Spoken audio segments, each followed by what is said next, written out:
여러분들의 생일은 언제인가요? 사람의 탄생일에 따라 특별한 의미를 부여하는 탄생석, 별자리, 탄생화, 탄생목에 대해 들어본 적이 있으실 겁니다. 그중 탄생석은 12가지의 보석과 1년 12달을 연결시켜 그중 자신이 태어난 달에 해당하는 보석으로 장신구를 만들어 몸에 지니는 서양의 풍습에서 유래하였다고 하는데요. 12가지 보석의 기준은 성경의 기록을 바탕으로 하였으나 시대와 민족, 그리고 그 나라의 보석 생산량에 따라 보석을 선택하는 방식이 모두 같은 것은 아니라고 합니다. 보석은 자연이 만들어낸 광물에 속합니다. 자연적으로 만들어진 광물 중 아름답고 단단하며 희소성이 있는 광물을 보석이라고 부르지요. 이 보석들은 신기하게도 인체에 좋은 영향을 주는 강한 기를 지니고 있어 이러한 이유로 사람들은 자신이 탄생한 달에 속하는 보석을 가지고 있으면 불행과 병을 물리치고 행운과 장수를 한다고 믿어왔다고 합니다. 의학 기술이 발달하지 않았던 고대 사람들은 아마도 이런 보석의 신비한 능력을 몸으로 체험하며 탄생석에 더 큰 의미를 부여하였을 겁니다. 그럼 1월부터 12월까지의 탄생석과 그 의미에 대해 잠시 알아보겠습니다. 1월 가넷. 가넷은 라틴어 그라나터스에서 유래된 말로 석류를 뜻합니다. 화강암의 갈라진 틈에서 반짝이는 붉은 보석이 다닥다닥 붙어있는 것이 석류를 연상시키기 때문이라고 하며, 가넷은 우정, 진실을 의미하기에 주로 연대감을 갖기 위한 사람들이 같은 모양의 반지를 낄 때 사용한다고 합니다. 2월 자수정. 보랏빛의 맑고 투명한 자수정은 다이아몬드, 루비, 사파이어, 에메랄드와 함께 세계 5대 보석의 하나로 손꼽히며 성실과 평화를 의미합니다. 자수정의 보랏빛은 예로부터 고귀한 색으로 여겨져 왕실의 왕관을 장식하거나 높은 신분의 성직자와 귀족의 장신구로 주로 사용되었다고 합니다. 3월 아쿠아마린. 물을 의미하는 아쿠아, 바다를 의미하는 마린이라는 이름이 합쳐진 이 보석은 밤의 여왕이라는 별명이 있습니다. 어두운 밤에 아쿠아마린을 보면 밝게 반짝이는 것이 어두운 밤바다의 한 줄기 빛처럼 느껴지기 때문이라고 합니다. 아쿠아마린은 젊음과 행복을 의미하며 밤길에 무사와 안전을 기원하는 수호석으로 사용되었다고 합니다. 4월 다이아몬드. 다이아몬드의 어원은 정복할 수 없다는 그리스어 아마다스에서 유래되었습니다. 그 어떤 도구로도, 심지어 불로도 다이아몬드를 깰 수 없었기 때문에 불멸의 상징, 사랑의 맹세로 여겨졌다고 하는데요.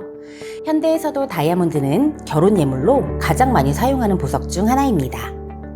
5월 에메랄드. 에메랄드 색이라는 이름이 있을 정도로 특유의 아름다운 녹색빛을 자랑하는 보석으로, 흠이 없는 에메랄드를 얻는 것은 결점 없는 인간을 찾는 것보다 어렵다는 속담이 있을 정도로 함유물이 없는 순수 에메랄드는 매우 드물다고 합니다. 행복과 행운을 상징하는 에메랄드를 빛에 비추어 보면 보석 내부가 마치 나무나 풀이 우거진 정원처럼 보인다고 하는데요. 푸르른 5월의 탄생석과 매우 잘 어울리네요. 6월 문스톤. 힌두교의 신화에 따르면 이 보석은 달빛이 응고되어 형성되어졌다고 전해집니다. 때문에 이 보석을 착용하는 사람은 행운을 갖게 된다고 믿었으며 매우 신성한 돌로 여겨집니다. 은은한 달빛처럼 영롱한 빛을 발산하는 이 보석은 진주와 함께 6월의 탄생석일 뿐 아니라 결혼 13주년을 기념하는 기념석이라고 합니다. 7월 루비. 루비는 빨갛다는 의미의 라틴어 루브럼에서 유래된 이름으로 매우 정열적인 사랑, 평화를 상징하며 태양을 의미하는 신비롭고 성스러운 보석으로 여겼다고 합니다. 루비를 소유하면 건강은 물론 부와 삶의 지혜까지 얻을 수 있다고 여겨 왕관을 장식하는 데 가장 많이 사용된 보석이라고 합니다. 8월 페리도트. 페리도트는 황록색의 아름다운 보석으로 우리말로 감람석이라고 부릅니다. 부부의 행복, 친구와의 화합을 의미하는 이 보석은 용암을 만드는 광물 중 하나이며 우주의 운석에서도 발견된다고 합니다. 우주로부터 우리 인간에게 주어진 유일한 보석이기에 사랑하는 사람에게 많이 선물한다고 합니다. 9월 사파이어. 사파이어는 푸른 가을 하늘을 연상시키는 보석으로 하늘을 상징하는 돌이라고 하며 라틴어로 파랑을 의미합니다. 덕망과 자애, 성실과 진실의 상징으로 교회의 상징이기도 하며 로마 바티칸 교황청의 추기경들은 모두 사파이어 반지를 낄 정도로 신성한 보석이라고 합니다. 10월 오팔, 작은 무지개를 담고 있는 듯 아름다운 색을 가진 오팔은 그리스어 오팔리오스에서 온 말로 귀한 돌이라는 뜻을 가지고 있습니다. 보는 각도에 따라 색이 변화하는 색의 유희를 관찰할 수 있으며 이 현상은 오직 오팔에서만 찾아볼 수 있다고 합니다. 다른 보석과 달리 무르기에 잘 깨지는 단점은 있지만 큐피트 스톤으로 불리며 연인들의 사랑의 증표로 사용된다고 합니다. 11월 토파즈. 토파즈는 오렌지색, 갈색, 분홍색, 초록색, 파란색, 자주색 등 다양한 색이 존재하며 산출량이 아주 적은 매우 귀한 보석이라고 합니다. 건강의 돌로 알려진 토파즈는 아름다움을 상징하는 종교적 부적으로도 사용되었다고 하며 충격에 약하기에 매우 조심히 다루어야 하는 보석입니다. 12월 터키석.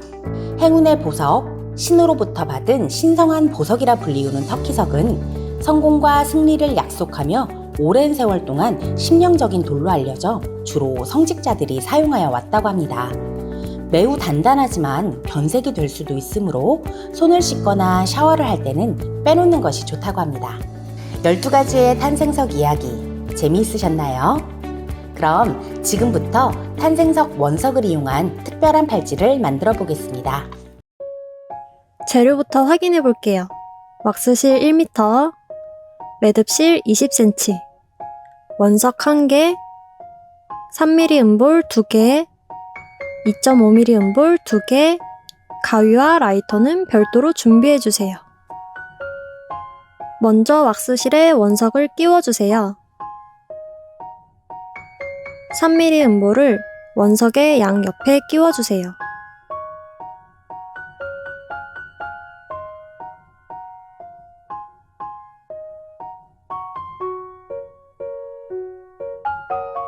양옆에 음볼을 끼웠다면 대칭을 맞춰준 다음 매듭을 지어줄게요. 실의 중간 위치에서 손가락에 2번 감아주세요. 남은 실을 고리에 넣고 매듭을 손가락으로 잡고 동글동글 돌리며 양옆에 실을 당겨 모양을 잡아준 다음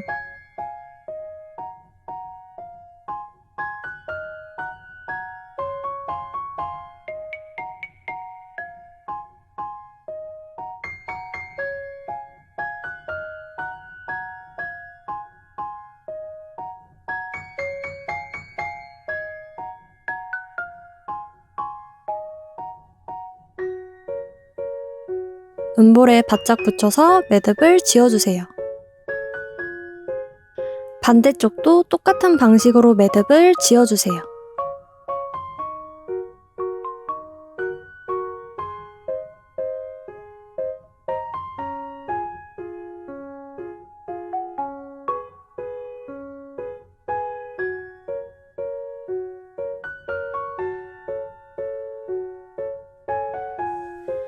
이번엔 길이 조절이 가능한 매듭을 지어볼게요. 머리가 들어갈 정도의 사이즈를 만들어준 다음 양쪽 실을 교차시켜주세요. 가운데에 겹치는 부분 아래에 짧은 실을 끼워 넣어주세요.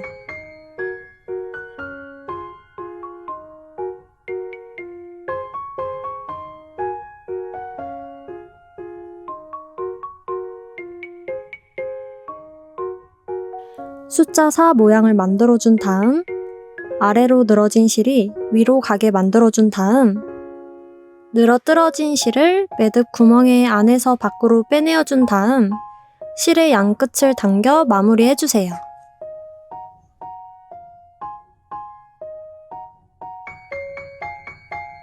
이번엔 반대로 숫자 4 모양을 만들어준 다음 아래로 늘어진 실을 우측 매듭 구멍의 안에서 밖으로 빼내어줍니다.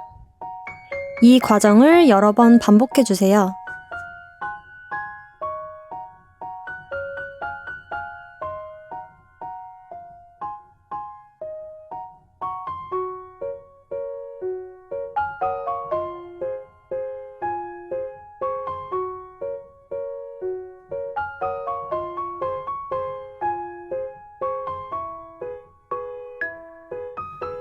마무리는 꽉 묶은 다음 2-3mm 남기고 가위로 잘라주세요.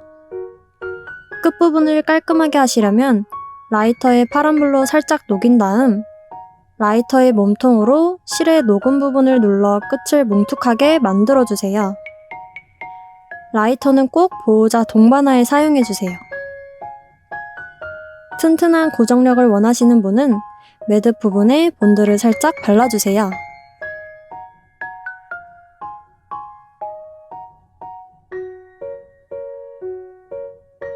머리가 들어갈 정도의 사이즈로 조절해준 다음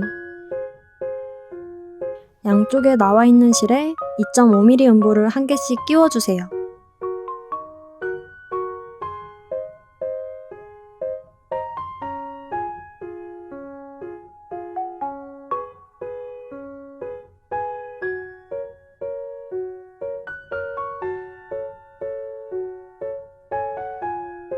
이때 매듭은 음볼에 바짝 붙여 지어준 다음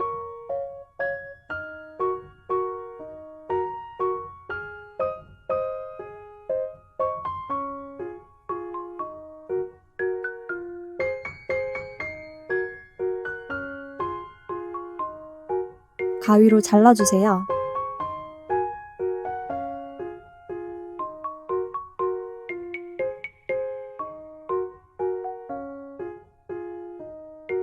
라이터를 이용하여 끝부분을 깔끔하게 해주세요.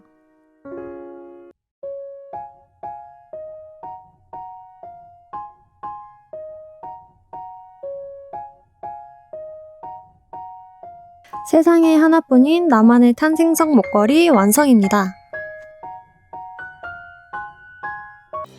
오늘은 천연 원석으로 나만의 탄생석 목걸이를 만들어 보았습니다. 탄생석은 태어난 달을 상징하는 보석이라고 해요.